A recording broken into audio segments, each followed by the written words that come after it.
Bismillahirrahmanirrahim. Assalamualaikum warahmatullahi wabarakatuh. Ila hadratin Nabiyil Mustafa Sayyidina Muhammadin sallallahu alaihi wasallam wa ala alihi wa ashabihi wa azwajihi wa dzurriyyatihi wa ahli baitihi kama khususan ila abaihi minal anbiya'i wal mursalin wa ilal malaikatil muqarrabin wal qarrabin wa syuhada'i was sholihin khususan ila jami'i masyayikh ahli turuqi sufiyah al-mu'tabarah khususan ila jami'i masyayikh ahli sunnati wal jamaah khususan ila jami'i masyayikhina fid din khususan ila mu'allif hadzal kitab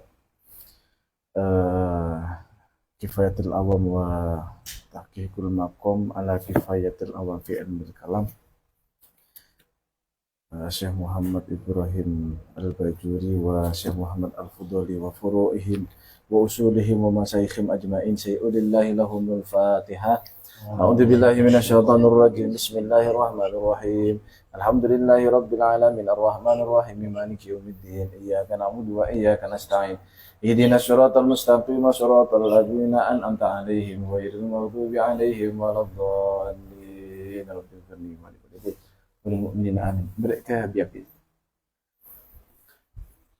Bismillah, alhamdulillah, wassalatu wassalamu ala sayyidina Muhammad Rasulillah wa ala alihi wa sahbihi wa man tabi'a sunnatahu wa jama'atah min yaumina hadha ila yaumil ba'thi wan nahdah. Qala Allah ta'ala fi kitabihil karim, rabbi shrah li sadri wa yassir li amri wahlul 'uqdatam min lisani yafqahu qawli. Allahumma arinal haqqo haqqan warzuqna ittiba'ah wa arinal batila batilan warzuqna ijtinabah. Radina billahi rabba wa bil islami dina wa bi sayyidina Muhammadin nabiyya wa rasulah wa bil qur'ani imama amma ba'd.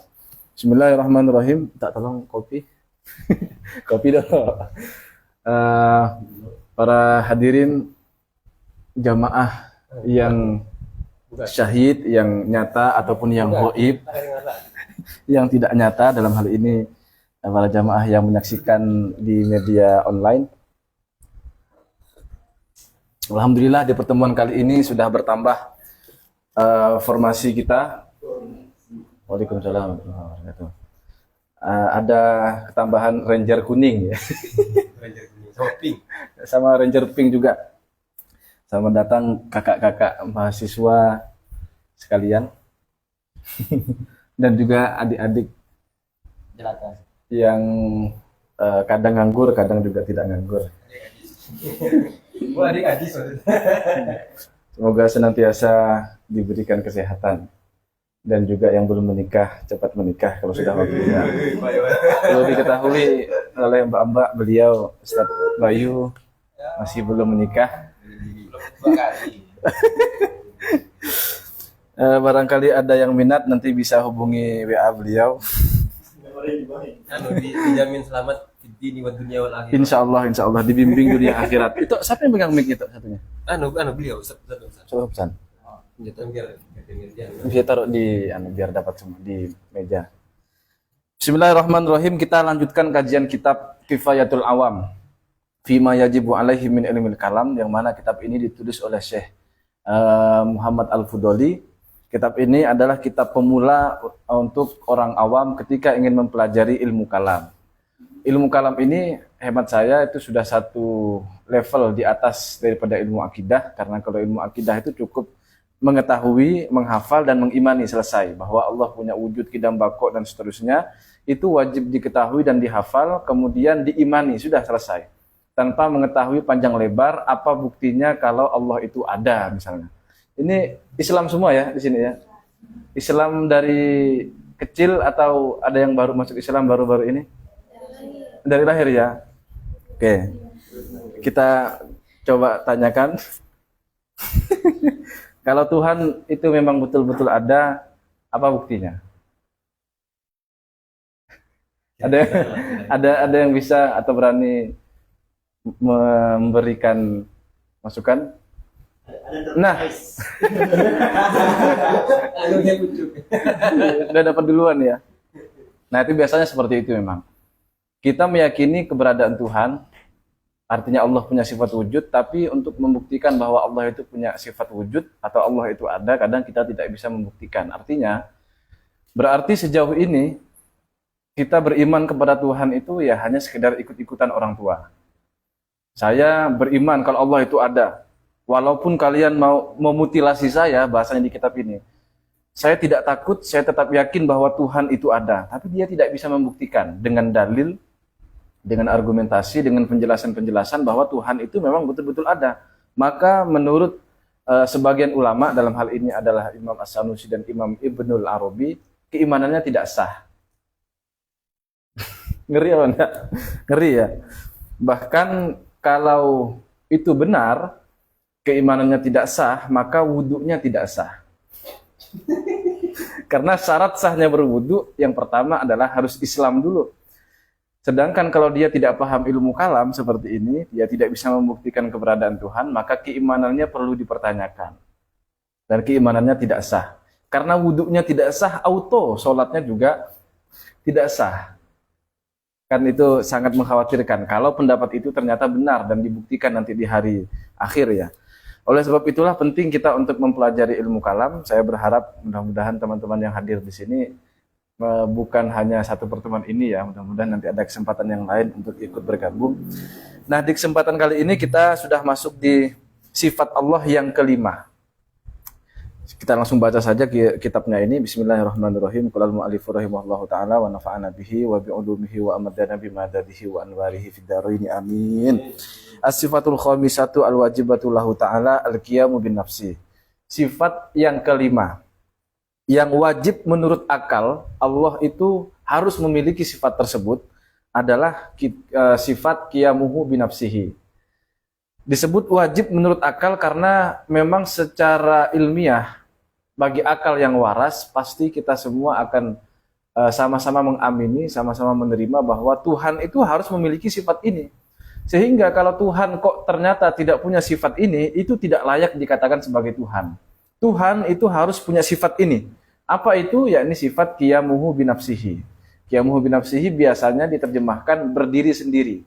Ketika disebut berdiri sendiri, kira-kira apa yang terbayang dalam pikiran adik-adik semua? Adik-adik, qiyamuhu binafsihi, berdiri sendiri, kira-kira gimana?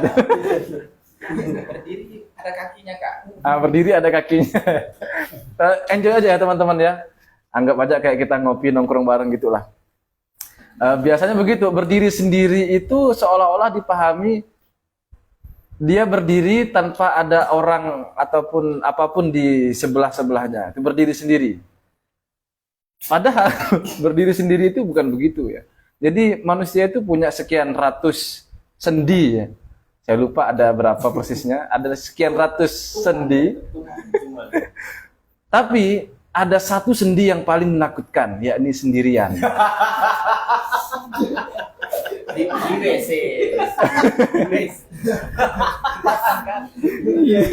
Jadi qiyamuhu binafsihi itu berdiri sendiri bukan dalam arti dia berdiri sendirian, bukan begitu.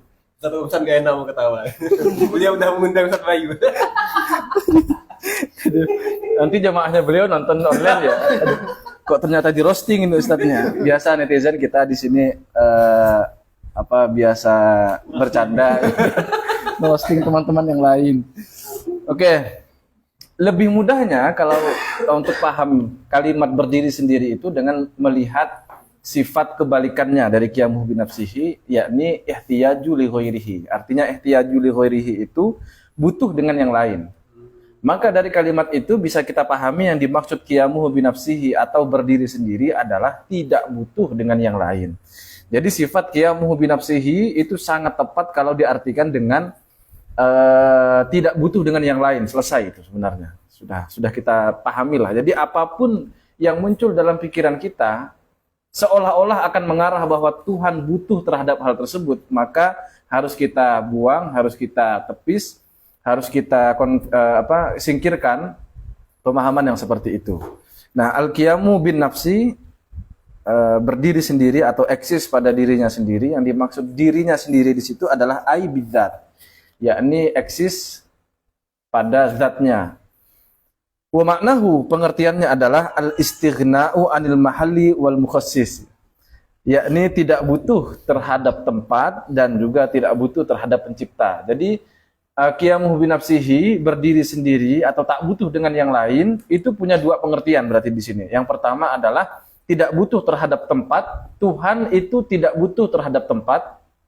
Kemudian yang kedua, Tuhan tidak butuh terhadap pencipta. Jadi ada dua pengertian itu. Tempat ini lebih umum daripada ruang ya. Kalau ruang itu merujuk kepada dimensi, panjang, tinggi, lebar, biasanya begitu. Itu ruang, seperti tempat ini adalah ruang kelas misalnya. Nah, ruang itu berarti mengandung panjang, tinggi, dan lebar. Bukan mengandung anaknya ya. Panjang, tinggi, lebar itu ruang. Tapi kalau tempat itu lebih umum. Tempat itu bisa jadi ruang, tempat itu juga bisa berarti materi yang dilekati oleh sifat. Jadi materi adalah tempat bagi sifat. Kita bahas ke depan dulu ya. Wal mahallu yang dimaksud tempat di sini adalah adzatu, ialah zat. Jadi yang dimaksud Allah tidak butuh dengan tempat, khusus maknanya di sini adalah Allah tidak butuh dengan zat. Wal mukhassisu al-mujidu. Sedangkan yang dimaksud mukhassis atau pencipta di sini adalah al-mujid, yakni subjek yang membuat sesuatu menjadi ada atau pencipta ya. Fa makna kaunullahi ta'ala qa'iman bi nafsihi, makna dari Allah Ta'ala itu memiliki sifat qiyamuhu bi nafsihi, atau Allah Ta'ala itu tidak butuh dengan yang lain, maknanya adalah annahu ghaniyun an dzatin yaqumu biha, yakni Allah itu tidak butuh terhadap zat, di mana Allah itu bisa eksis, bisa mengada, bisa berada pada zat tersebut. Contohnya begini, dinding ini berwarna apa? Berwarna putih, oke.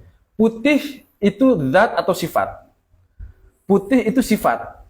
Bentuk kotak dari buku, anggaplah dari buku ini aja ya. Warna biru itu sifat. Kotak bentuknya ini sifat. Beratnya ini sifat. Kemudian panjang, tinggi, dan lebarnya itu juga sifat. Semuanya itu sifat. Nah, bisakah misalnya warna biru yang itu adalah sifat, bisakah warna biru ini terlepas dari apapun, terlepas dari buku ini? Jadi buku jadi warna biru itu terlepas dari bukunya. Hanya ada warna biru sendirian, bisa enggak kira-kira? Itu tidak bisa. Karena mereka bisa. Bagi mereka bisa. Kalau dibayangkan maksudnya biru itu terlepas dari ini lalu dianggap bisa, contohnya seperti cat berwarna biru, ada yang berpikiran seperti itu tadi? Nah, itu bukan seperti itu maksudnya. Kalau kita masih membayangkan warna biru bisa dilepas dari buku ini yang berwarna biru, dengan kalian menganggap bahwa ada cat yang berwarna biru, ketahuilah bahwa warna biru itu ternyata masih melekat pada zat yang lain, yakni zatnya cat. Cat itu cairan biasanya kan. Dalam fisika kita kenal ada zat padat, zat cair, sama zat gas ya. Ustaz Khamsan. Ada lagi setengah padat, setengah cair. Setengah padat, setengah cair apa itu? Muntah. Itu maksudnya masuk ke cair lah. Saya mau bilang mencet ya. Aduh, mens berarti ya, mens ceret Atau tadi. ini, atau gampangnya begini. Bisa nggak misalnya akal kita itu membayangkan sesuatu, tapi sesuatu itu tidak memiliki warna sama sekali?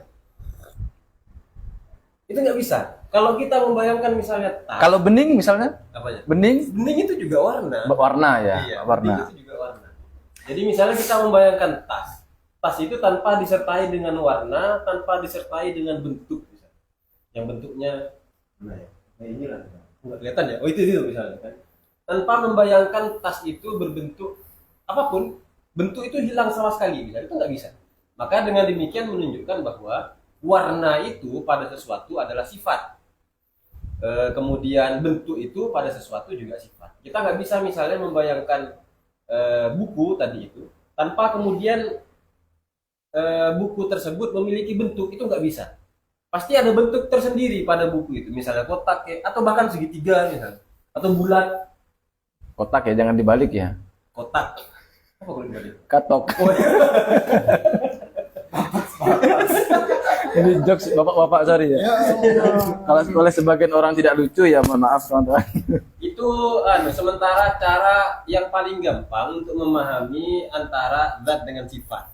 Jadi kalau ada sesuatu kemudian kita bayangkan, dan yang bisa kita bayangkan itu adalah keberadaan sesuatu beserta dengan yang lain, misalnya kayak tadi warna, bentuk, dan seterusnya, maka warna, bentuk, dan lain-lain itu adalah berstatus sebagai sifat. Ya. Nah, kemudian cara yang paling gampang untuk yang kedua adalah ini. Kalau keberadaan sesuatu itu berubah-ubah, tetapi tidak merubah identitasnya, maka sesuatu yang berubah itu disebut sifat. Misalnya, tas yang ada di sana itu kan warna merah. Kalau tasnya berubah menjadi warna biru, apakah tidak disebut sebagai tas?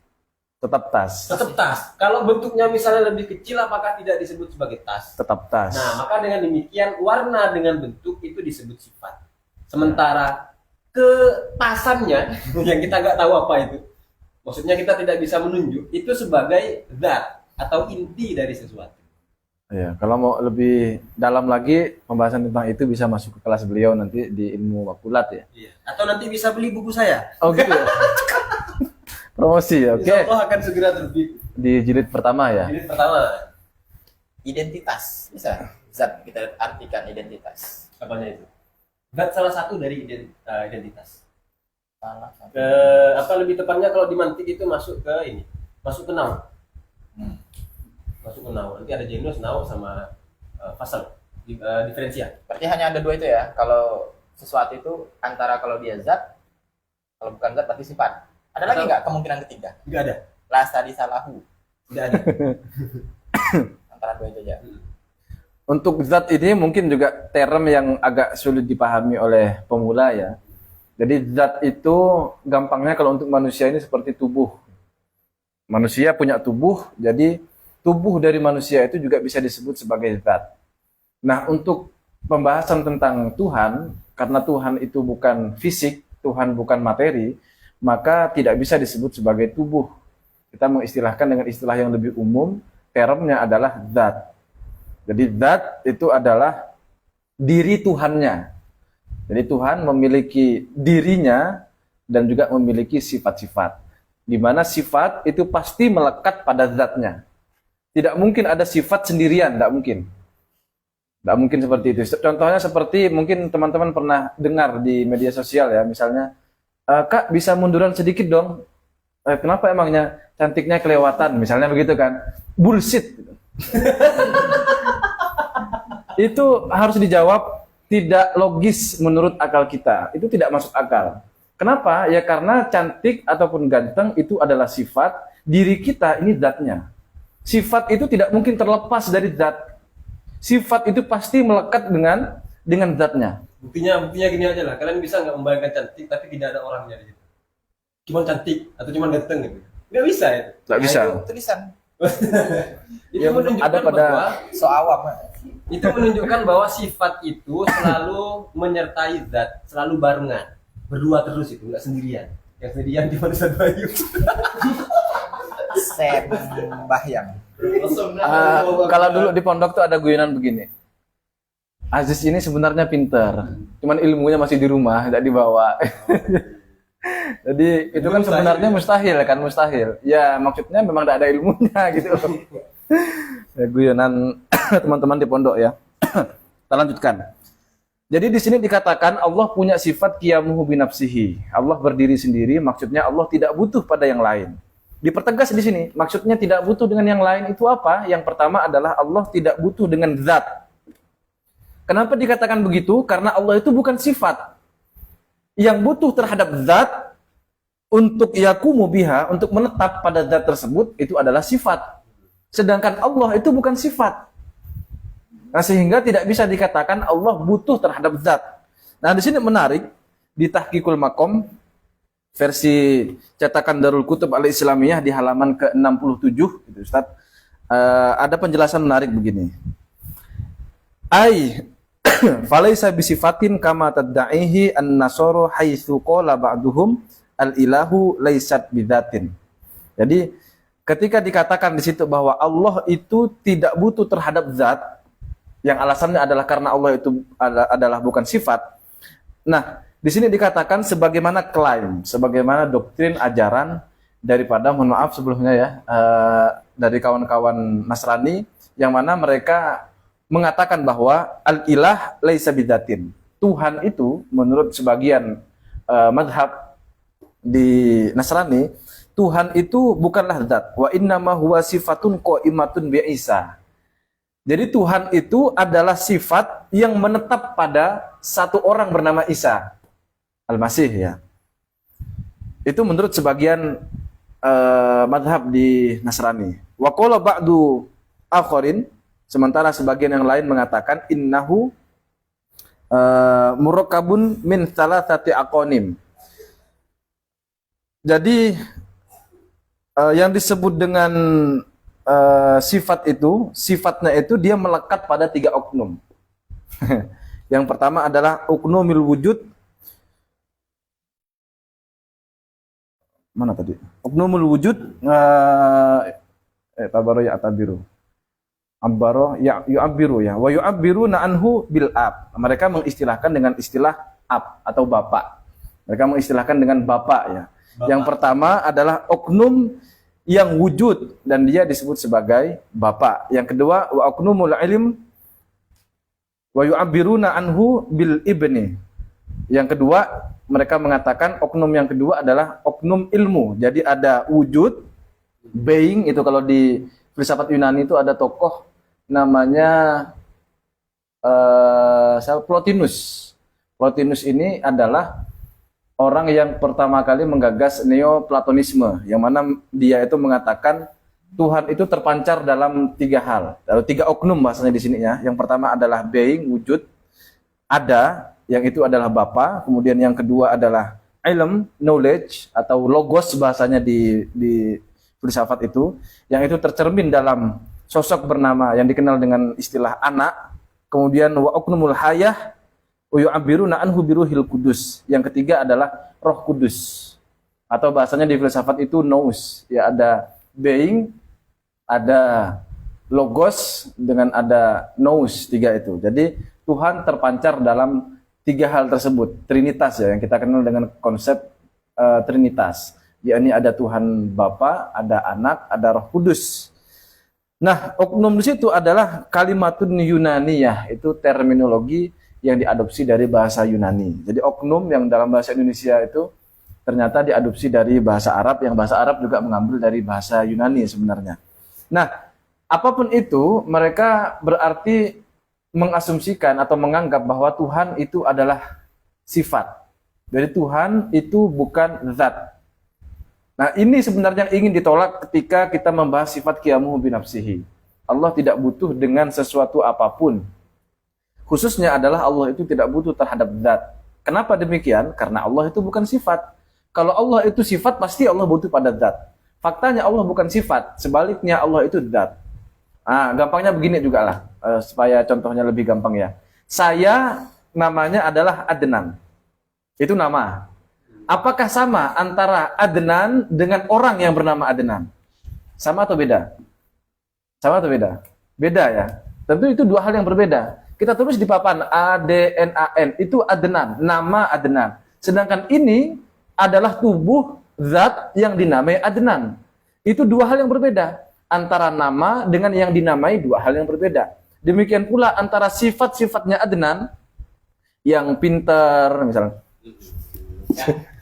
yang laki-laki gitu aja lah, yang berambut hitam, sudah menikah, itu semua adalah sifat. Sifat itu pasti melekat pada zat. Apakah sifat dengan zat itu sesuatu yang sama atau 2 hal yang berbeda? Itu adalah 2 hal yang berbeda. Nah, pertanyaannya, manakah yang disebut Adnan yang sebenarnya itu? Apakah nama atau zatnya sebenarnya? Yang disebut Adnan itu sebenarnya ya zatnya ini, orangnya ini.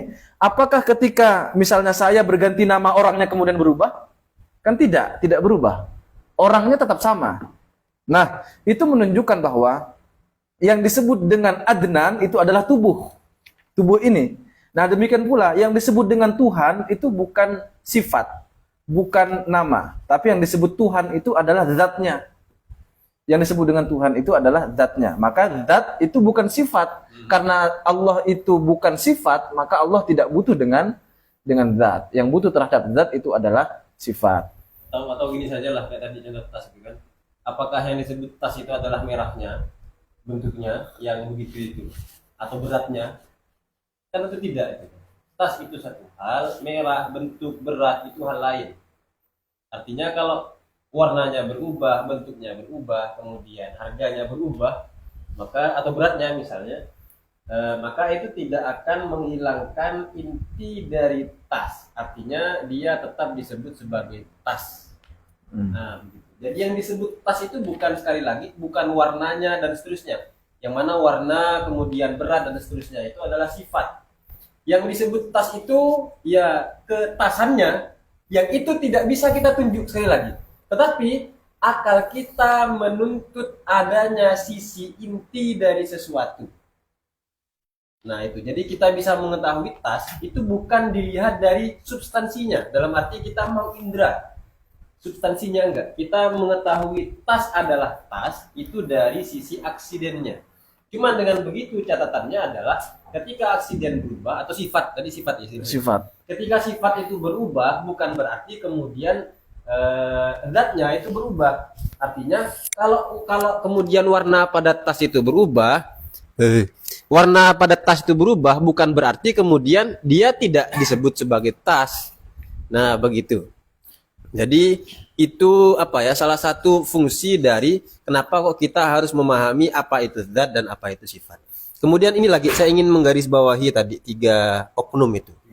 Tadi kan dikatakan bahwa yang disebut Tuhan dalam paham Nasrani, saudara-saudara kita itu adalah saudara sebangsa tanah air dan seterusnya, adalah yang disebut Tuhan itu sifatnya.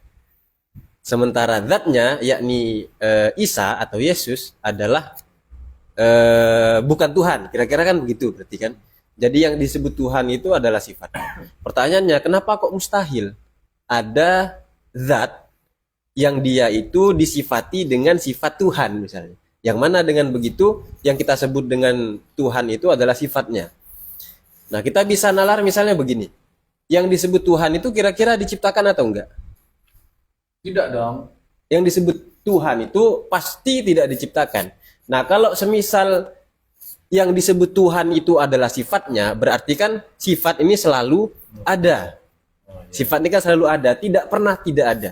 Kemudian tubuh Isa misalnya, tubuh Isa itu apakah dia selalu ada atau sebelumnya pernah tiada? Pernah tidak ada. Berarti dengan begitu ada satu momen di mana sifat Tuhan atau sifat ketuhanan itu sendirian.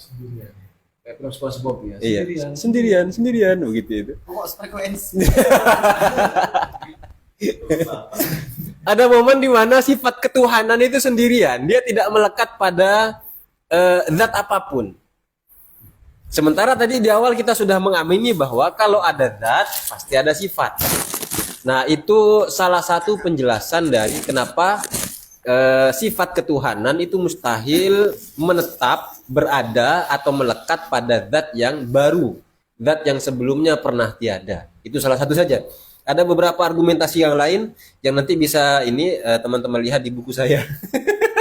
Jualan lagi. Lagi-lagi sifat dan zat ya. Di sifat wajib yang sebelum-sebelumnya juga kita mempreteli sifat dan zat. Berarti memang kalau gagal paham tentang sifat dan zat di awal tuh agak rugi di berikut-berikutnya. Tadi kalau tentang sifat kayaknya gampang ya kita menalarnya, seawam-awamnya kita kalau dengar kata sifat, oh udah terbayang ganteng, warna dan lain-lain.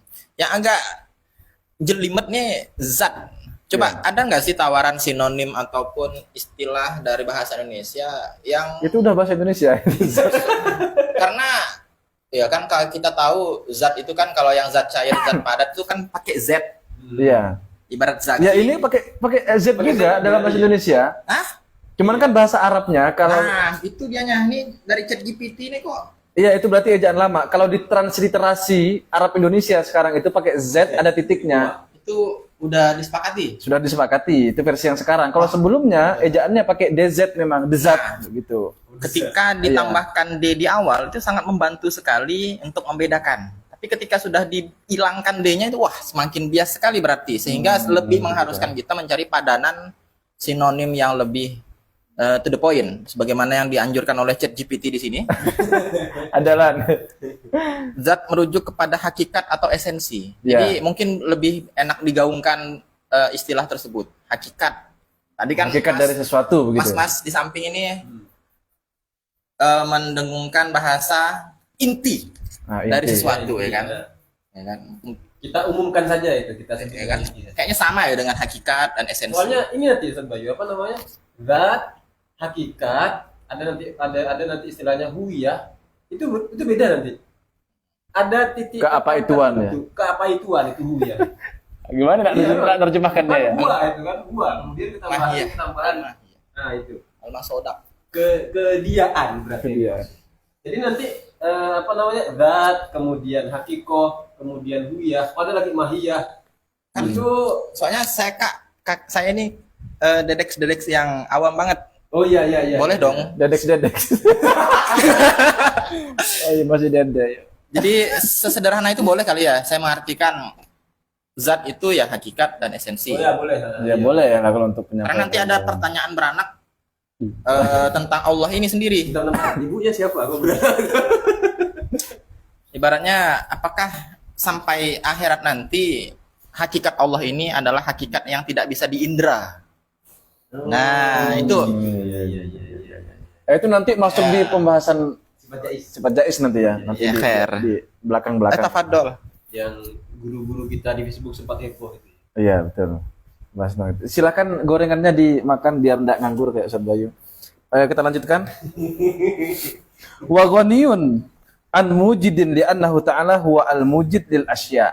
Kemudian Allah juga tidak butuh terhadap pencipta karena Allah sendiri adalah pencipta segala sesuatu. Jadi jelas yang disebut dengan Tuhan itu pasti tidak butuh terhadap pencipta karena Tuhan sendirilah pencipta segala sesuatu itu sendiri. Nah, dengan demikian sebelum kita lanjutkan di halaman ke-66 di bagian hasyiahnya itu ada keterangan juga. Kesimpulannya wal hasilu anna aqsamal mawjudat arba'atun. Kama dzakarahu As-Sanusi fil muqaddimat. Kesimpulannya wujud itu ada 4 macamnya sebagaimana yang ditulis oleh Imam As-Sanusi dalam kitab muqaddimatnya. Saya langsung bacakan Indonesianya aja ya biar lebih cepat. Yang pertama adalah sesuatu yang dia itu tidak butuh terhadap tempat dan tidak butuh terhadap pencipta. Siapa itu? Yakni zatnya Allah Subhanahu wa taala. Kemudian yang kedua adalah sesuatu yang butuh terhadap keduanya, artinya butuh terhadap tempat dan juga butuh terhadap pencipta. Siapa itu? Ya tentu kita semua. Kita semua ini butuh terhadap tempat dan juga butuh terhadap pencipta. Kemudian yang ketiga, sesuatu yang butuh terhadap pencipta tapi tidak butuh terhadap tempat. Apa itu? Yakni materi kita, tubuh kita. Apa tadi bahasanya? Inti daripada diri kita itu tidak butuh terhadap sesuatu yang lain lagi. Yang keempat adalah apa nih? Kosmun qaimun bimahallin walayah tajul mukhassisin. Yakni sesuatu yang berada pada satu tempat tapi dia tidak butuh terhadap pencipta. Yakni bahasanya di sini halus ya, qaimun bimahallin. Tidak muftakirun. Iya, qaimun. Tetapi qaimun. Dia menetap pada satu tempat tapi dia tidak butuh terhadap pencipta, yakni sifat-sifatnya Allah Subhanahu wa taala. Oke, dengan demikian bisa kita simpulkan bahwa Allah itu memiliki sifat qiyamuhu binafsihi. Allah berdiri sendiri. Artinya Allah berdiri sendiri, Allah tidak butuh terhadap segala sesuatu. Khususnya dalam hal ini dua pengertiannya, Allah tidak butuh terhadap tempat, yang kedua tidak butuh terhadap pencipta. Kenapa Allah tidak butuh terhadap tempat? Karena Allah itu bukan sifat. Yang butuh terhadap tempat adalah sifat. Kemudian yang kedua, Allah tidak butuh terhadap pencipta. Kenapa Tuhan tidak butuh terhadap pencipta? Ya karena Tuhan adalah penciptanya. Nah, muncul pertanyaan dari sini. Lantas apa perbedaannya pembahasan kita ini qiyamuhu binafsihi dengan sifat kidam misalnya? Kidam kan Allah terdahulu. Maksudnya terdahulu Allah tidak diciptakan. Karena Allah tidak diciptakan berarti Allah tidak butuh terhadap pencipta. Nah, apa bedanya dengan ini? Nah, itu dia. Ternyata titik tekannya di sini di halaman ke-68. Di sini dikatakan yang saya garis bawahi ya di sini.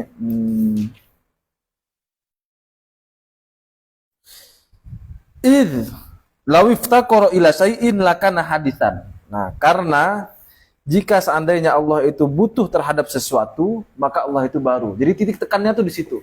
Kalau bahasa anak sekarang tuh POV-nya, POV-nya itu, point of view-nya. Point of view-nya adalah kalau kidam Allah terdahulu, Allah tidak diciptakan, itu artinya Allah tidak butuh terhadap pencipta. yang menjadi titik tekannya adalah ketidakbutuhan Allah terhadap pencipta, karena Allah memang sudah ada. Sedangkan kita butuh dengan pencipta. Karena kita awalnya tidak ada, kemudian ada. Yang mengadakan itu adalah pencipta. Nah, sedangkan qiyamuhu binafsihi ini, point of view-nya adalah Allah itu sejak awal sudah ada. Oke, Allah itu memang qidam. Tapi ketika Allah sudah ada ini, apakah kemudian di tengah keberlangsungan, keberadaan Allah itu, kemudian Allah bisa butuh dengan sesuatu yang lain? Tidak, Allah tidak butuh. Contohnya begini, kadang diasumsikan, saya awalnya itu terinspirasi ketika Sujiwo Tejo di Q&A itu dengan Ustadz Dasat Latif waktu itu. Dia bilang, saya haji, saya berzakat, saya melakukan ibadah-ibadah yang lain, saya berpuasa katanya, tapi saya tidak sholat. Tidak ada panggilan dalam jiwa saya katanya. Tolong motivasi saya untuk melakukan sholat. Itu kalau saya jadi Ustadz Dasar Latif, itu mau saya bilang, udah Pak, enggak usah sholat aja. Allah enggak butuh dengan sholat kamu. Jadi jangan dianggap Allah itu butuh dengan ibadah kita. Biasanya kan yang salah paham itu dari ayat apa itu? Wa ma khalaqtul jinna wal insa illa liya'budun. Tidaklah aku menciptakan jin dan manusia, kata mereka yang diterjemahkan, melainkan untuk beribadah kepadaku. Jadi seolah-olah Allah itu butuh dengan ibadah kita. Ada yang pernah berpikiran begitu? Ya Allah itu tidak butuh dengan ibadah kita. Kita misalnya mau menyembah Allah, alhamdulillah. Kita tidak mau menyembah Allah, ya Allah tidak rugi. Yang sama butuh sekali. itu kita. Yang butuh itu kita. Justru di beberapa forum ceramah maksud saya, itu kita sampaikan. Ketika Allah memerintahkan kita untuk beribadah, itu adalah bukti bahwa Allah itu sayang dengan kita. Kok bisa begitu? Nah, saya contohkan begini. Bayangkan saya orang terkaya di dunia nih. Bayangkan, sudah dibayangkan? Sudah dibayangkan ya? Harta banyak, uang banyak juga. Kemudian kendaraan mewah-mewah semua. Kemudian rumah besar. Karyawan semuanya profesional. Semua karyawan saya itu profesional. Lalu datang satu orang kepada saya. Adik Ajis. Katakanlah namanya Abdul Aziz. Dedek. Lalu dia bilang, Pak, saya bolehkah ngelamar kerjaan di sini? Lalu saya tanya, kamu bisa apa? Lalu dia bilang, saya tidak bisa apa-apa. Enggak, kamu punya keahlian apa? Saya tidak punya keahlian apapun. Keahlian saya adalah tidak punya keahlian. Dia tidak punya keahlian apapun. Pertanyaannya, wajarnya saya menerima dia atau saya menolak? Wajarnya. Bila tolak itu. Menerima atau menolak? Menolak. Ketika saya menolak lamaran kerja dari seorang bernama Abdul Aziz tadi itu wajar. Kenapa? Ya karena saya punya semuanya, bahkan semua karyawan saya itu profesional, tapi lalu kemudian ada datang satu orang yang tidak punya keahlian sama sekali, lalu mau melamar pekerjaan. Maka sangat wajar kalau saya sebenarnya menolak si orang yang mau ngelamar tadi itu. Itu sangat wajar. Tapi ketika saya menerima tawaran kerjaan itu, apakah di situ saya orang jahat yang biasa aja atau saya orang baik? Kira-kira. Tetap diterima. Saya terima tuh orang tadi itu. Orang yang biasa aja atau orang yang jahat atau orang yang baik? Orang baik. Tentu saja saya orang yang baik kalau begitu. Lalu saya terima Aziz itu. Ayo kerja ke saya, tapi sebelum kamu kerja, kamu saya arahkan. Nih saya panggilkan karyawan saya yang paling profesional. Kamu belajar ke dia dulu. Nanti kalau kamu sudah jadi karyawan yang profesional, nanti kamu saya kasih gaji yang besar. Nah, pertanyaannya siapa yang paling diuntungkan ketika Aziz itu mendapatkan gaji yang besar? Tentu saja Aziz itu. Orang yang melamar kerjaan itu yang paling mendapatkan keuntungan. Kenapa? Karena sejak awal saya sangat mudah dan berhak untuk menolak dia. Tapi karena besarnya rahmat saya, ya kasih sayang saya kepada Aziz, tetap saya terima. Nah, kira-kira itu analoginya. Ketika Tuhan memerintahkan kita untuk beribadah, bukan berarti Allah itu butuh dengan ibadah kita. Allah tidak butuh dengan ibadah kita. Sekali injak blak misalnya, hancur sudah, tak butuh Allah itu dengan kita.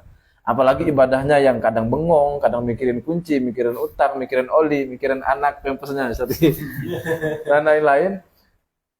Itu mau seperti apa nilai yang layak untuk ibadah seperti itu? Ya Allah tidak butuh sebenarnya sejak awal itu.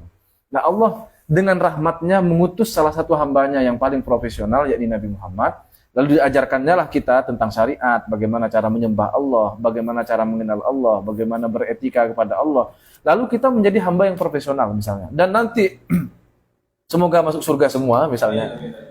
Tentu yang paling diuntungkan adalah kita. Sejak awal Allah itu tidak butuh dengan kita. Nah, itu kira-kira hikmah dari pembahasan Qiyamuhu binafsi. Nah, itu poin hikmahnya lah. Kemudian dalil nih sekarang. Buktinya apa sih kalau Allah itu punya sifat qiyamuhu binafsihi? Atau Allah tidak butuh dengan yang lain. Apa sih buktinya? Wad dalilu ala annahu ta'ala qa'imun binafsihi an takun. Bukti bahwa Allah memiliki sifat qiyamuhu binafsihi, hendaklah engkau katakan lau kanallahu ta'ala muhtajan ilal mahal ai dzatin yakumu biha. Seandainya Allah itu memang butuh terhadap tempat, yang dimaksud adalah zat di mana Allah itu menetap di sana, kama iftaqara al bayadu ila dzati allati yakumu biha, sebagaimana warna putih itu butuh terhadap zat untuk dia menetap. Tembok ini kan zat. Warna putih adalah sifatnya. Warna putih ini tidak bisa terlepas daripada zatnya, entah itu zatnya berupa tembok ataupun yang lain. Dia pasti melekat pada zatnya. Contohnya seperti itu, lakana sifatan, maka pasti dengan demikian Allah itu sifat berarti.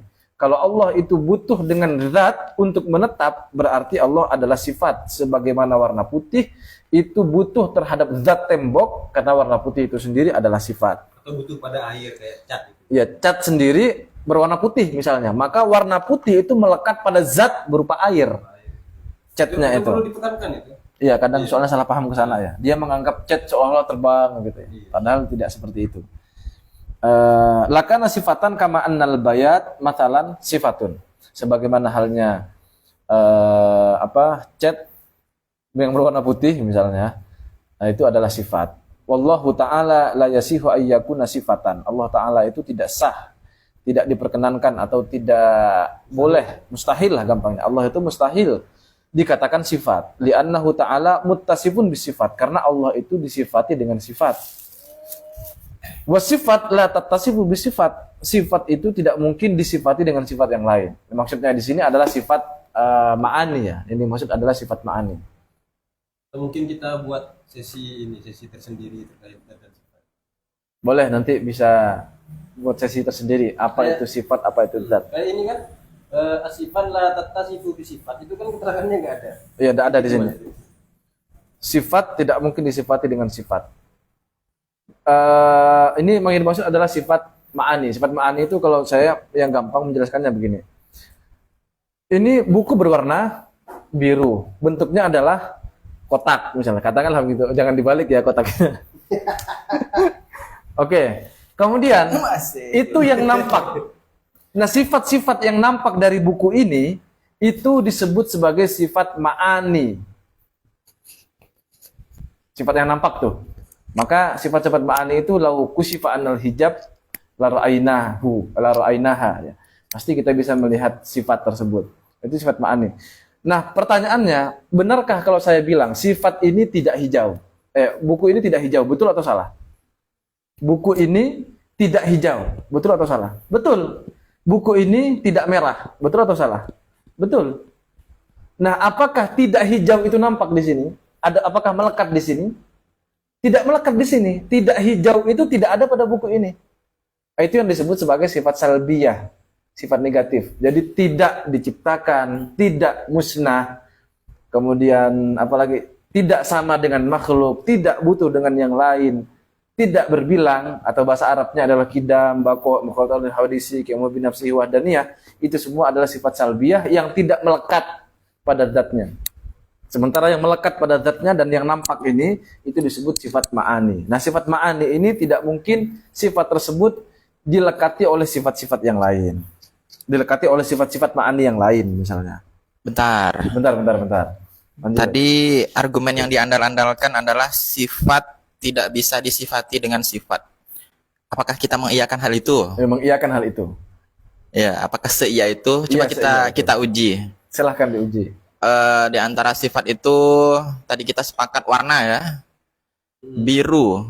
Bisa loh biru diberi sifat biru pekat, biru muda, biru yang muda. Apakah itu tidak membantah argumen ini? Tidak. Ya karena yang sejak awal, misalnya biru yang muda, biru yang pekat misalnya. Yang muda ataupun yang pekat itu sejak awal adalah biru. Iya.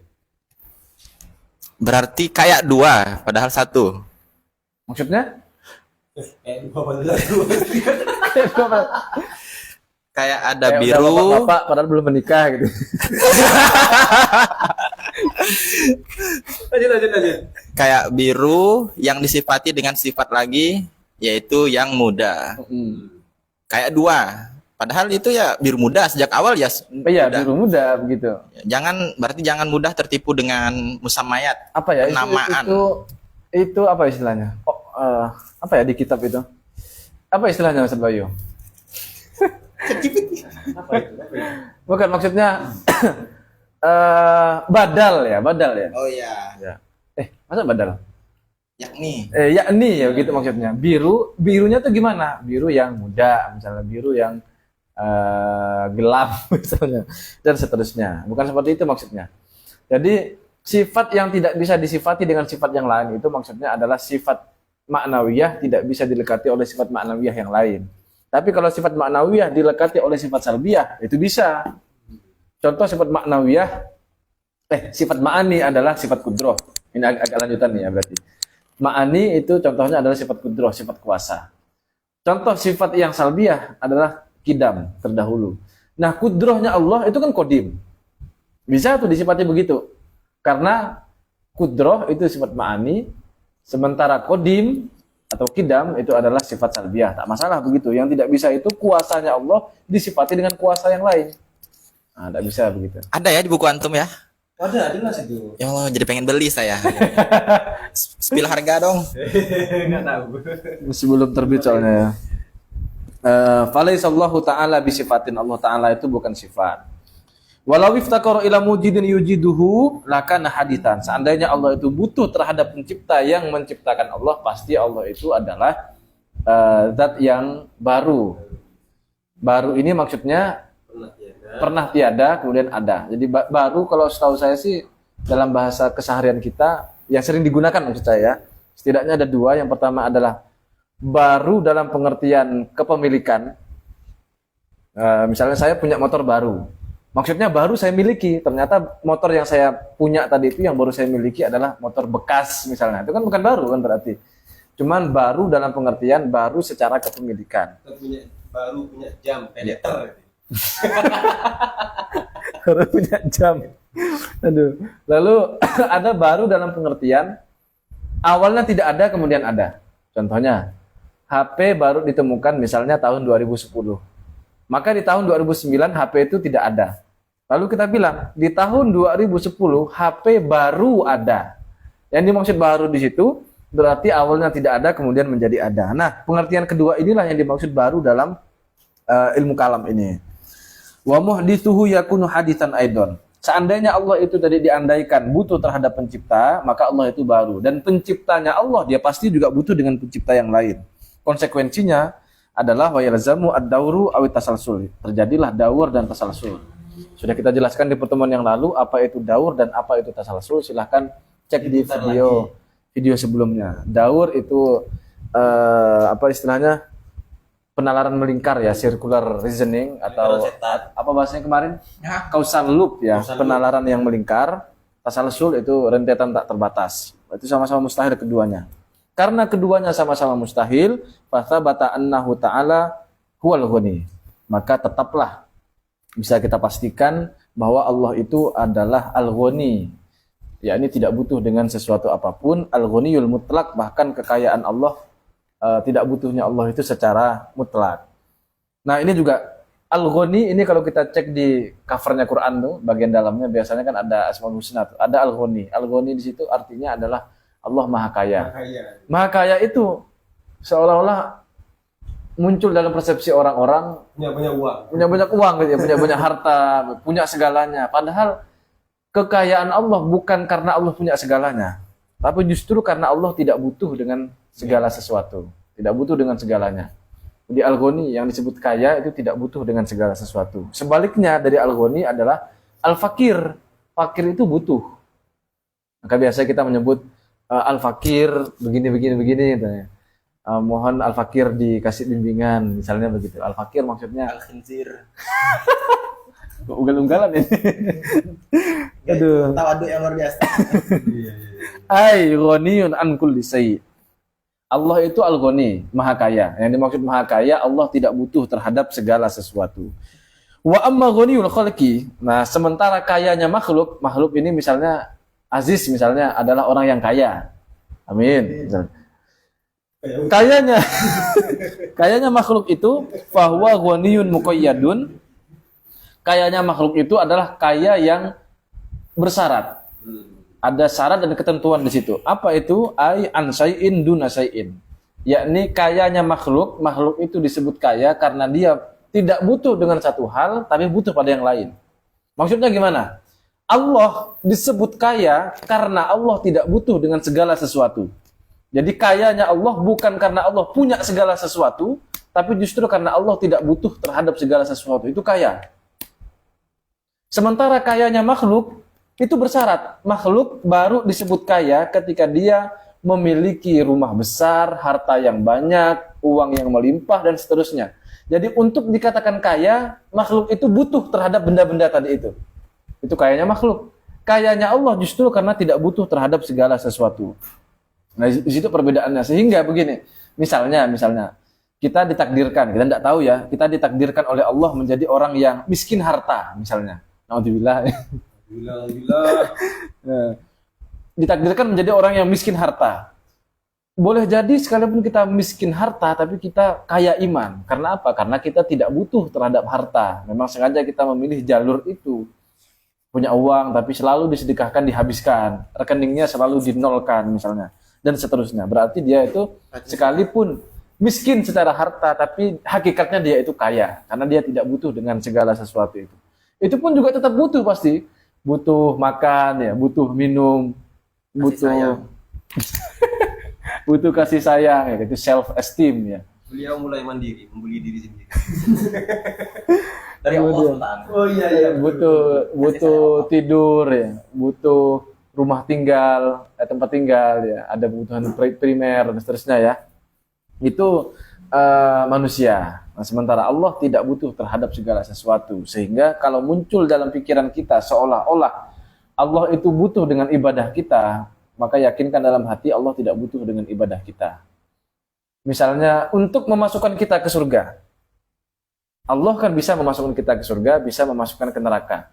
Apakah Allah hanya bisa memasukkan manusia ke surga hanya gara-gara manusia punya pahala beribadah? Apakah harus begitu? Bisa enggak orang ahli maksiat 100% maksiat selama hidupnya, kafir mutlak misalnya, tapi Allah memasukkan ke surga? Bisa enggak? Bisa enggak? Tentu saja itu bisa. Hah? Menularkan. Mahakati. Jangan. Tentu saja Allah bisa. Kalau kita beranggapan Allah hanya bisa memasukkan seorang makhluk ke surga karena ibadahnya, karena pahalanya, maka dia beranggapan Allah butuh terhadap pahala untuk memasukkan seseorang terhadap surga misalnya. Itu berarti dia berkeyakinan Allah butuh dengan sesuatu yang lain. Itu tak diperkenankan. Kalau dia misalnya hidup di dunia selama 70 tahun dan selama 70 tahun itu ibadah terus nggak pernah putus, dan karena ibadahnya dia masuk ke surga, maka seharusnya dia masuk surga itu selama 70 tahun juga. Ya, harus Fair itu kan. fair. Nah, fair kalau begitu itu. Bahkan Kalau seperti semisal juga, dalam sehari ini nggak mungkin 24 jam ibadah. Oh iya, betul. Di korting itu berarti nggak full 70 tahun itu kan. Paling 2 tahun. Artinya kalau ada di antara kita yang menuntut atau memiliki pemahaman bahwa masuk dan tidaknya kita ke surga karena amal ibadah, maka seharusnya yang pantas bagi kita itu adalah menetap di surga selama kita melakukan ibadah ketika di dunia. Kalau misalnya selama 1 hari 2 jam, ya berarti tinggal 2 jam dikali 70 tahun. Ya. Itu kalau karena ibadah. Tapi kan sayangnya tidak itu. Tapi apakah kemudian dengan begitu kita tidak beribadah? Biarinlah kita nggak ibadah. Orang yang ibadahnya nggak pasti, apalagi yang tidak ibadah itu kan. Nah, kira-kira penalarannya seperti itu. Barangkali dalam bahan yang lain. Kesimpulan. Ada tambahan? Belum ini, belum berkomentar. Ada tambahan nih? Sedikit. Oke. Silakan. Tadi masalah wasifatu la tattasifu bisifati. Ini kalau makna saya sifat ini kan ya sifat merupakan isim mufrad. La tattasifu kalau saya ini tidak memaknai disifati. Akan tetapi satu sifat tidak mungkin bersifatan dengan sifat yang lain. Ya, makanya begitu sebenarnya. Untuk sifat putih tidak mungkin bersifat dengan sifat merah atau yang lain. Ya, kemudian jika itu nanti andaikan ada suatu penggabungan, ada contoh putih dicampur dengan merah, itu namanya bukan tatasifu, tetapi sudah menjadi tuttasofu, disifati. Iya. Jadi saya pakai bahasaan aja sih yang mudah dipahami. Lanjut. Lanjut. Masih ada. Pernah juga ya, ada yang tanya begini. Allah ini kan tidak butuh dengan sesuatu yang lain kan. Aduh. Lalu kenapa Allah masih menciptakan malaikat untuk mencatat amal baik dan buruk, untuk nanya-nanya orang di kuburan, ya kan? Ngapain Allah menciptakan malaikat? Kan Allah bisa berbuat itu sendiri. Nah, itu menarik juga tuh pertanyaannya. Nah, opsi jawaban untuk pengajian ini yang bukan anu soalnya, bukan burhani, agak retoris soalnya. Kita contohkan begini, misalnya saya orang kaya lagi ya, orang kaya, orang cerdas juga, saya ilmuwan misalnya, saya mau kemana-mana itu gampang, dan saya juga punya kemampuan untuk berjalan sendiri, walaupun jarak tempuhnya jauh, saya bisa. Lalu satu ketika saya menciptakan alat transportasi bernama motor misalnya. Apakah itu menunjukkan bahwa saya butuh terhadap motor? Tidak, itu justru hanya ingin membantu orang yang lain. Jadi untuk mempermudah aja. Itu di satu sisi seperti itu.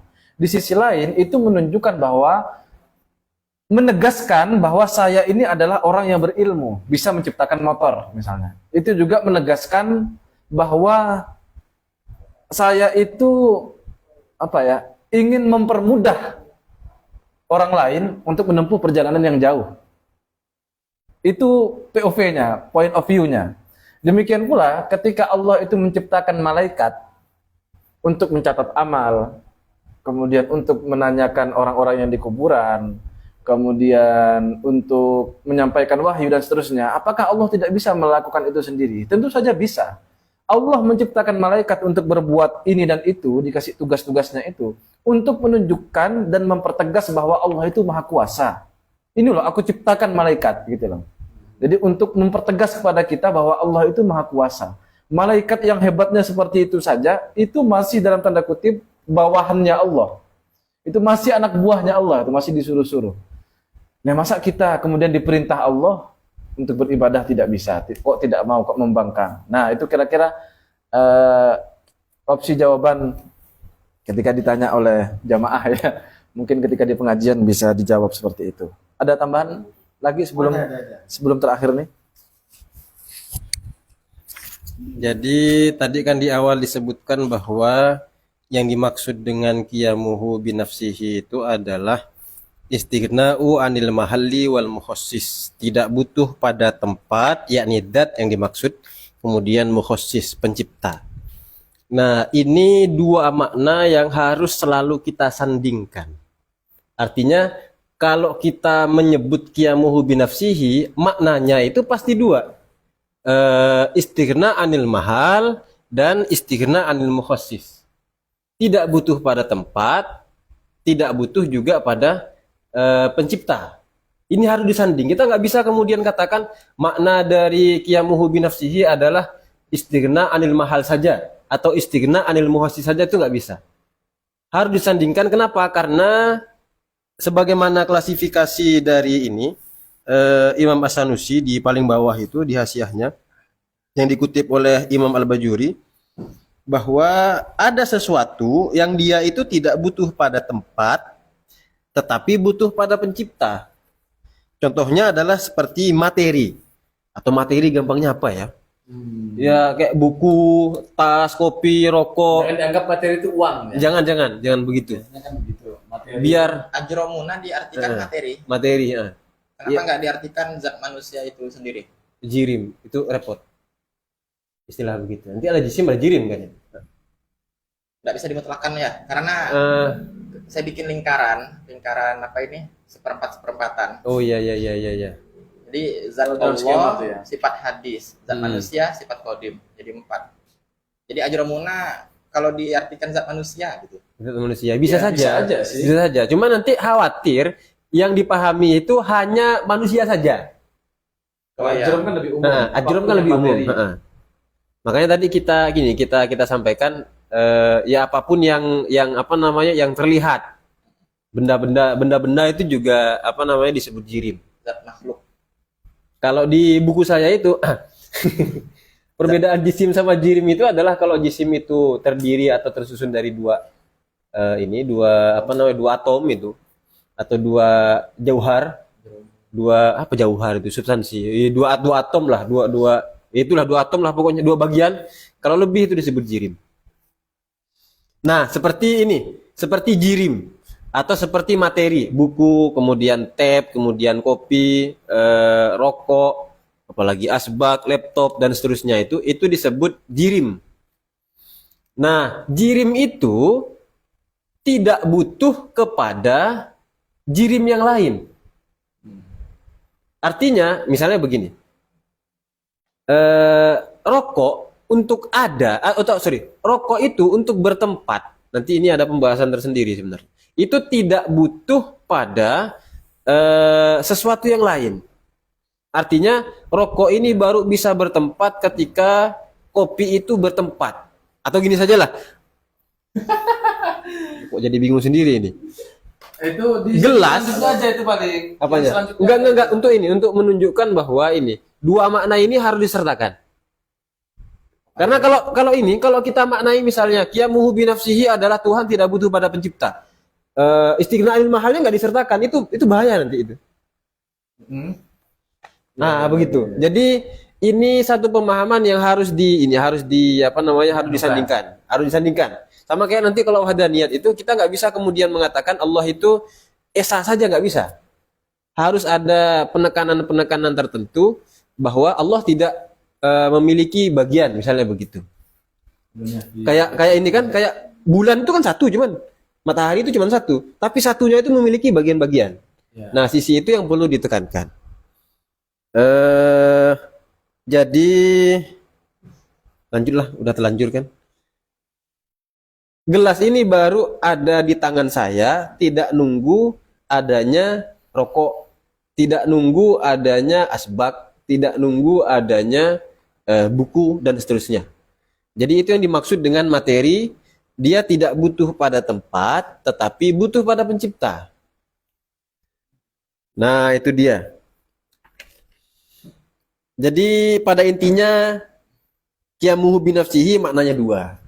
Ya. Istighna anil mahal, tidak butuh pada tempat dalam arti zat, dan tidak butuh pada mukhassis. Awalnya saya mikir-mikir itu, kenapa kok istilahnya di sini mukhassis? Atau kenapa kok dikatakan Allah tidak butuh pada pencipta? Kayaknya yang ingin disasar maknanya oleh beliau ini adalah bahwa kepada pencipta aja nggak butuh, apalagi kepada yang bukan pencipta itu kan, kayak kita ini kan bukan pencipta itu. Jadi yang disasar itu adalah kepalanya itu barangkali. Kalau kepada pencipta saja tidak butuh, langsung intinya itu. Apalagi kepada yang bukan pencipta kayak kita orang, apalagi kayak ibadah misalnya, itu nggak butuh sama sekali. Oh ya, butuh disebut butuh itu ketika ini kalau keberadaannya menunggu keberadaan yang lain, itu baru disebut butuh. Berarti bukan karena klaim ya. Bukan. Kadang-kadang kan begini soalnya. Dikira itu misalnya ya, ini tempat dalam arti yang lebih umum, bukan tempat dalam arti zat. Ya. Allah ada di mana? Di atas ya. Oke, itu salah satu akidah yang sesat. Untung ikut kajian begini, enggak apa-apa. Yang asalkan jangan peluk yang sebelah sana. Jadi ketika mengatakan Allah itu ada di atas misalnya, berarti Allah punya tempat kan. Tempatnya di mana? Tempatnya di atas misalnya. Ini salah. Kenapa kok bisa salah? Ya logika yang paling gampang kalau untuk masih SMA ya, masih SMA. Bisa enggak saya masuk ke dalam botol itu? Enggak bisa ya, kenapa? Badannya terlalu gede ya. Bukan badannya yang terlalu gede, ininya yang terlalu kecil sebenarnya. Oh bisa dibesar. Ya ini juga bisa dikecilin dong kalau begitu. Gimana sih logikanya? Nah, saya tidak mungkin bisa masuk ke dalam botol. Kenapa demikian? Karena botol lebih kecil daripada saya. Sebaliknya bisa tidak saya masuk ke dalam ruangan ini? Bisa. Kenapa kok bisa? Karena ruangan ini lebih besar. Artinya saya baru bisa menempati sesuatu pada tempat yang lebih besar dari saya. Kalau Allah bertempat pada satu tempat tertentu, atas misalnya, berarti atas lebih besar daripada Allahnya. Loh, katanya Allahu Akbar, Allah Maha Besar. Kok ada yang lebih besar dari Allah? Apa itu tempatnya? Nah, kan begitu. Itu ya Ada yang lebih yang lebih gampang bisa lah. diterima ya. Apa itu? Apa namanya? Kalau misalnya Allah di atas, kira-kira Allah bisa ditunjuk enggak? Kira-kira lah. Bisa menurut mereka. Allah bisa ditunjukkan ya konsekuensinya. Kalian misalnya ada di depan saya, ada di arah depan. Berarti kan dengan begitu, bisakah kemudian ditunjuk? Ah, bisa. Ketika misalnya saya menunjuk Aziz. Yang saya tunjuk itu bagian mananya? Bagian lengannya, bagian badannya, kepalanya, kakinya. Kepala. Misalnya kepalanya itu kan. Berarti kan dengan begitu, oh kepala yang di bawah maksudnya. Oh iya.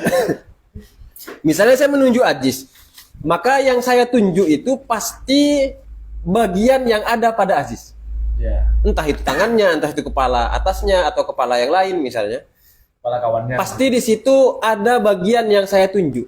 Nah, kalau misalnya Allah ada di atas, karena ini grup sebelah itu punya alibi yang cukup cantik dalam arti menipu.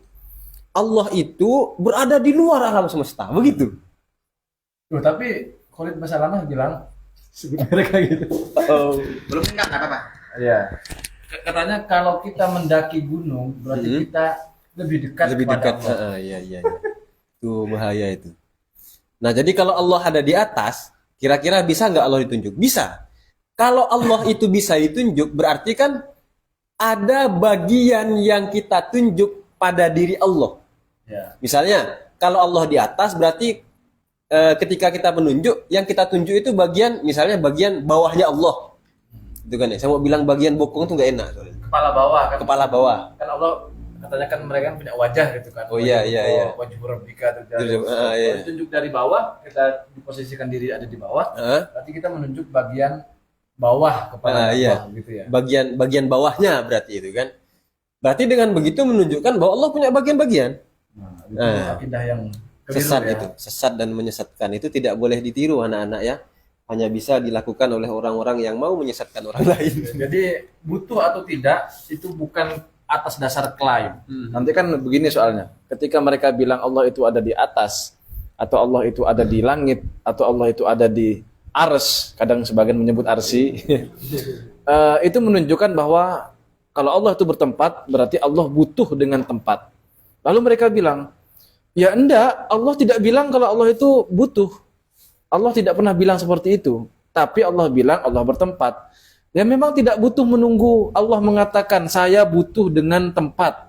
Tidak butuh. Fakta menunjukkan Allah bertempat, itu menunjukkan bahwa Allah itu butuh terhadap tempat. Jadi bukan atas dasar klaim. Saya mengklaim misalnya, saya tidak butuh makan. Saya klaimnya begitu.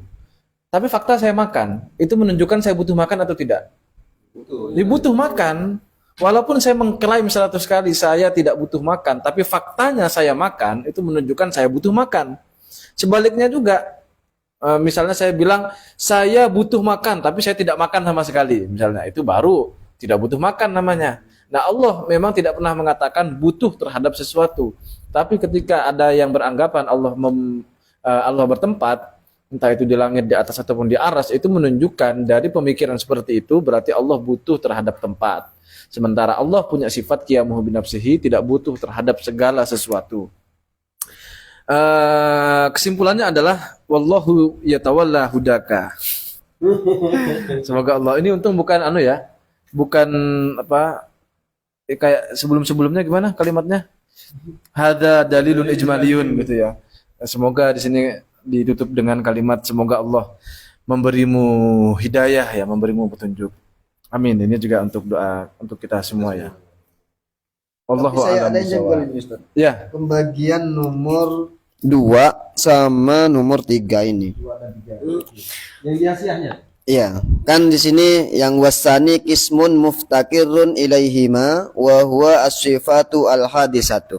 Di sini kan bahasanya sifat, di mana sifat ini tidak mungkin lepas daripada yang namanya jirim atau zatnya, ya kan?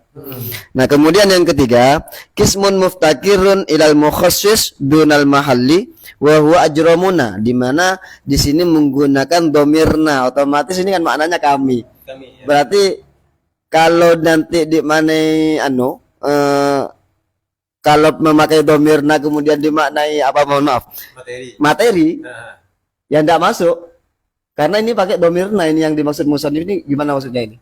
oh iya iya iya. Nanti ada pembahasan tersendiri terkait dengan apa namanya zat, atau dalam istilah lain disebut substansi. Meskipun atau jauhar.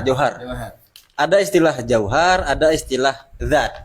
Yang mana masing-masing kedua istilah ini kalau diterjemahkan itu sama dalam bahasa Indonesia. Misalnya diterjemahkan sebagai hakikat atau diterjemahkan sebagai substansi atau esensi. Padahal nanti ada titik tekan dari masing-masing dua istilah tersebut. Nah, makanya tadi saya cenderung memaknainya lebih luas. Karena adromina ini masuk ke dalam kategori jauhar, substansi. Kita akan, ini panjang Ustadz kalau mau dibahas. Iya, substansi itu apa, kemudian aksiden itu apa nanti. gampangnya berdasarkan kaidah kemarin aja, sesuatu yang berlaku dari salah satu dari dua hal yang diserupakan, Iya. maka juga bisa berlaku pada yang lain. Atau Iya, gampangnya iya. sesuatu yang sama memiliki hukum yang sama. Misalnya begini. Katanya ini cuma salah satu contoh aja. Iya, Ya, bisa salah satu bilang contoh begitu aja. Iya, iya, iya. Bahwa ajromuna. Ajromuna. Iya, Iya, kan iya, iya, iya. ajromuna ini kan materi. Helm materi, kipas materi, buku materi, maka itu berlaku juga gitu loh maksudnya. Contohnya. Ya, ini hanya Iya, salah iya, satu contoh saja. Kalau yang nomor 2 itu apa yang jenggal? Yang nomor 2, pembagian yang nomor 2. Ketika nanti dibandingkan dengan nomor 3 ini maksudnya. Di sini kan ketika kita bahasnya sifat, otomatis di sana menempel pada zatnya, begitu. Oh iya iya iya iya. Sedangkan ajrom ini pastinya zat. Itu yang saya maksud. Iya iya iya iya. Oke. Seakan-akan kan sama antara apa ya? Ketika zat ya pasti punya sifat kan begitu. Itu maksudnya begini Ustadz, ini kan yang nomor 2 itu kismun muftakirun ilaihima wa huwa sifatul hadisah. Yani ada satu wujud yang dia itu butuh terhadap tempat dan butuh terhadap pencipta. Contohnya seperti sifat kita. Nah, sifat ini kenapa kok dikatakan butuh terhadap tempat? Karena sifat kita ini pasti melekat pada zat. Kenapa sifat ini dikatakan butuh terhadap pencipta? Ya karena sifatul hadisah, sifat kita ini dia diciptakan. Hadis kan? Itu yang pertama. Kemudian yang ketiga ini Qismun muftakirun ilal mukhassis dunal mahal. Jadi ada satu wujud yang dia itu butuh terhadap pencipta tapi tidak butuh pada tempat. Contohnya seperti apa? Ajromuna. Nah, kenapa materi kita dikatakan dikatakan butuh terhadap pencipta? Ya karena materi kita ini pernah tiada. Tubuh kita kan pernah tidak ada. Materi semuanya ini pernah tidak ada. Artinya karena dia pernah tidak ada, kemudian diciptakan menjadi ada, berarti dia butuh pada penciptanya. Nah, kenapa dikatakan tidak butuh pada tempat? Nah, ini yang menarik. Ini di pembahasan makulatnya sebenarnya ya. Begini urutannya. Sifat butuh pada zat. Ya kan, karena sifat menempel pada zat. Zat menempel pada apa? Zat tidak butuh pada yang lain, maksudnya tidak butuh pada zat yang lain. Begitu maksudnya. Untuk menetap. Jadi zat itu tidak butuh pada tempat dalam pengertian zat kan dari awal itu. Jadi zat tidak butuh pada zat lain untuk mengada, untuk bisa dikatakan ada. Nah, begitu maksudnya. Tapi ya lah, nanti kita apa namanya? Ya, itu sekilas info aja lah. Nanti bisa dipertajam lagi di pembahasan khusus tentang sifat dan zat itu ya. Kita buat sesi tersendiri barangkali. Barangkali itu saja ya. Ada lagi Ustaz? Dari yang lain mau berkomentar barangkali? Atau ada pertanyaan? Oh, pertanyaan di luar anu aja. Oh iya, di luar forum aja. Takut ada yang izin bertanya, nomor Ustaz Bayu berapa? Atau gitu kan enggak enak kan kalau di syuting. Padahal yang antri banyak, yang antri nomornya Bayu banyak. Banyak ya. Admin, tolong admin. Dipromosikan. Kesimpulan? Kesimpulan ya. Oke, kesimpulan dulu. Kayaknya udah tadi kesimpulan. Intinya qiyamuhu binafsihi. Allah itu berdiri sendiri, maksudnya Allah tak butuh pada yang lain. Tak butuh pada yang lain itu intinya dua. Satu, tidak butuh pada zat karena Allah itu bukan sifat. Kemudian yang kedua, Allah itu tidak butuh pada pencipta karena Allah itu adalah pencipta segala sesuatu. Gampangnya kan seperti itu. Diulang terus ya terjemahan berdiri sendiri. Berarti nggak mempermasalahkan penerjemahan berdiri sendiri. Karena dalam akidah itu bukan persoalan lafadz, persoalan makna. Mau diartikan yang pas misalnya, oke, diartikan tidak butuh pada yang lain, tapi dia beranggapan misalnya kita harus beribadah kepada Allah dan mengesankan Allah butuh dengan ibadah kita. Enggak, maksud saya Anda bukan geng yang pengen merevisi terjemahan. Ada, cuma tidak bersahabat dengan orang awam. Nah, itu dia. Independen. Misalnya. Apa itu independen? Makhluk apa itu? Untuk orang awam. Susah. Coba ada tawaran lain kalau Ustaz Bayu? Ngomong sih kan, sama kayak Dandi. Ketika independen itu artinya dia sendirian, dia bilang gitu kan. Tidak butuh pada yang lain. Ketika dia ke sini, Dandi sama siapa? Independen. Independen. Ya, Ustaz Bayu barangkali ada opsi terjemahan untuk qiyamuhu binafsihi. Selain berdiri sendiri. Berdiri dengan pasangan misalnya. Ya, qiyamuhu ya. Qiyamuhu ini kan sebuah diksi berbahasa Arab yang seringkali punya makna banyak. Seperti koma yakumu qiyaman berdiri, koma yakumu qiyaman minan naum jadi bangun, ya kan? Ibaratnya Melaksanakan ya. terjemahan ini tuh nggak yang majas-majas banget. Iya. Dari terjemah lugotannya aja udah bisa dipilih gitu loh. Kok apa sih doktrin apa sih yang mengikat kita untuk mengartikannya dengan terjemah berdiri sendiri? Apakah karena respect dengan angkat topi dengan terjemah LKS? Atau dauh guru tertentu yang memang wah nggak apa-apa ini nggak boleh dirusak tradisi penerjemahan berdiri sendiri. Itu ya. Ya, karena mempunyai nilai jual atau nilai karakteristik yang mengakar atau gimana gitu. Berarti gimana tawarannya? Nah. Sebelum saya bacakan ada salah satu audien kita yang memberikan opsi. Nah, yang pernah saya dengar dari dawuhnya Buya Arazi Hashim ketika beliau sedang mode keren. Halus kan bahasa saya? Oh iya. Halus sudah. Lanjut. Ya, beliau menawarkan terjemahan adanya dengan sendirinya. Karena ini menanggapi pertanyaan di mana Allah. Ini masih juga tuh. Lanjut dulu. Ya.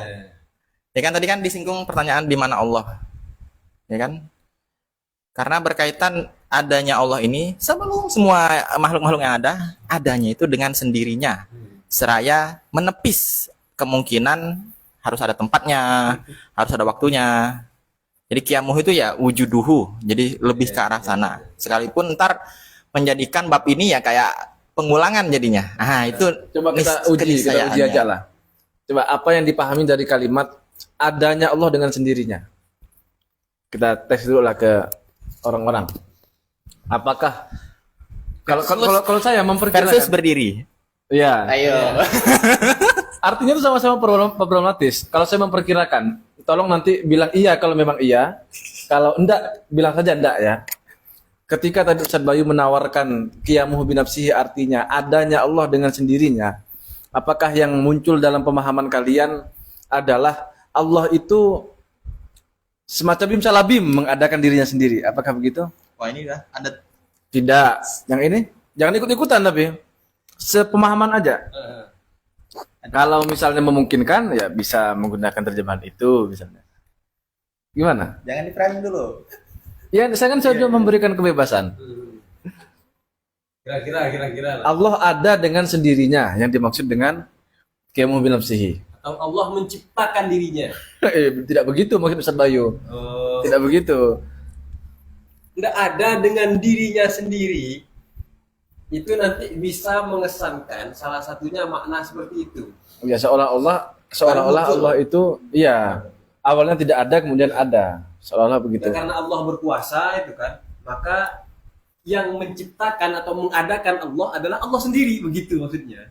Nanti kesadarannya itu. Tetap problematis juga. Sama problematisnya dengan diterjemahkan berdiri sendiri. Nah, ini tawaran. Bentar. Ini soalnya sampai 2 kali ini. Qiyamuhu binafsihi diterjemahkan dengan Allah berdiri di zatnya sendiri. Dari Mas Ahmad Bustami. Ada zat, Allah sendiri di atas zatnya. Ya Allah itu, mohon maaf sebelumnya, itu agak problematis juga kalau diterjemahkan begitu. Karena Allah sendiri adalah zat. Yang disebut Allah itu zatnya. Jadi Allah bukan sifat. Kan sejak awal kan begitu kita bahas qiyamuhu binafsihi.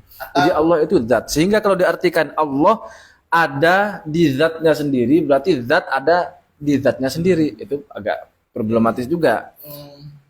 Dan kalimat di ini juga Kalau ada spasinya, ya keterangan tepat. di sini tidak ada spasinya. Maksudnya di zat, gimana tuh di zat sendiri? Tidak ada spasinya. Itu kan menunjukkan kerja. Iya, kata kerja. Ya, berarti kata kerja. menabrak kaedah bahasa berarti. Saya orang awam tidak tahu agenda bahasa. Wah, gini. Berarti oke lah kalau emang mau diartikan berdiri sendiri. Cuman berarti kita menegaskan setiap kali menjelaskan sifat wajib yang qiyamuhu binafsi ini, kita langsung menegaskan ini makna majas ya. Ya selalu Gitu, ada catatan kaki harusnya memang. Iya kan? Makanya di sini kan langsung dijelaskan yang dimaksud dengan Itu kan. qiyamuhu binafsihi wa maknahu, ada begitunya. Maknanya adalah istighna anil mahal wal mukhassis. Langsung begitu. Ya, berarti aman istilah berdiri sendiri ini dengan catatan ini makna majas ya. Iya. Iya, harus ada tambahannya seperti itu. Sudah ya saya kira. Iya, udah. Terima kasih untuk Mas Ahmad Bustami ya. Sudah Memberikan ikut saran. berkomentar dan memberikan saran. Allah berdiri di zatnya sendiri. Yang penting ya kalau mau diartikan begitu juga yang penting ada penjelasan tambahannya yang dimaksud itu seperti apa sesuai dengan pemahaman akidah Ahlussunnah wal Jamaah sehingga kata atau kalimat yang ditawarkan barusan itu tidak menyimpang maknanya karena akidah ini dia lebih menyasar kepada makna bukan pada kalimat. Demikian kami semua mengucapkan terima kasih kami semua ya untuk para audiens yang sudah menonton mulai dari awal sampai akhir. Kalau ada salahnya mohon maaf yang sebesar-besarnya. Jangan lupa Ampun. enggak ada. Jangan lupa di pertemuan yang akan datang juga insya Allah kita tetap istiqomah hadir dan juga mudah-mudahan bisa nimbrung juga ya yang lain. Wallahu a'lam bishawab. Wallahul muwaffiq ila aqwamit thoriq. Wassalamualaikum warahmatullahi wabarakatuh. Waalaikumsalam warahmatullahi wabarakatuh. 1 jam setengah.